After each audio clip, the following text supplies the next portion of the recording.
So, Hisense na 39 inches.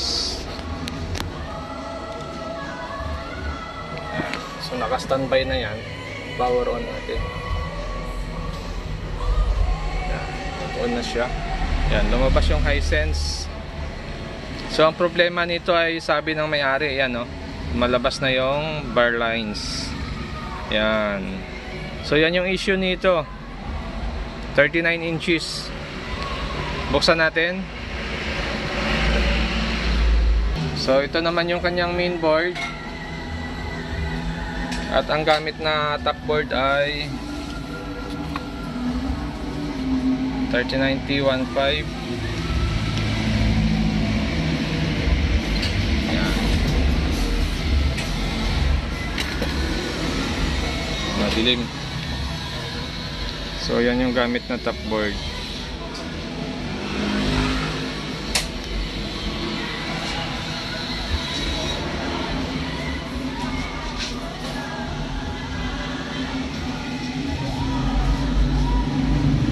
So, gagawin natin dito pag mga ganitong issue ay ayan, o. Try natin mag-remove muna ng LC1, LC2 dito. Titingnan natin kung pwede ba itong tanggalan ng magkabilaan na LC1, LC2. Kasi minsan pwede sa mga ganitong top board. So, try natin.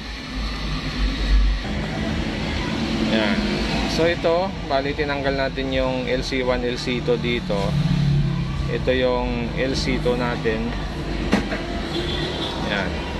Ito yung LC2 natin, bali dalawang resistor yan.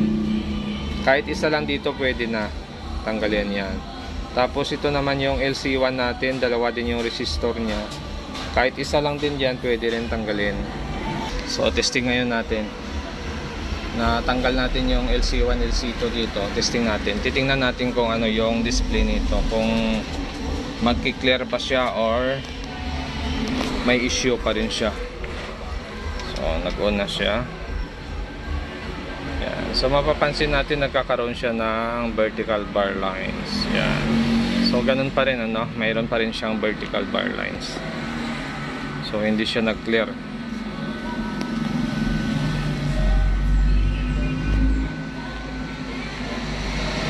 Yan, o.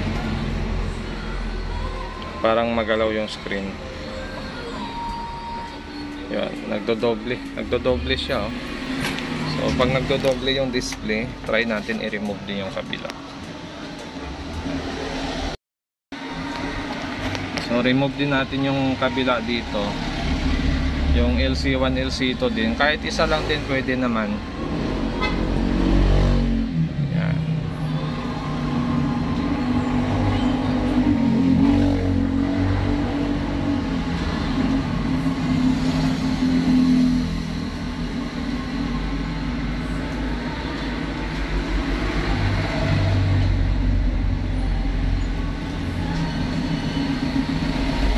Okay. So, natanggalan natin.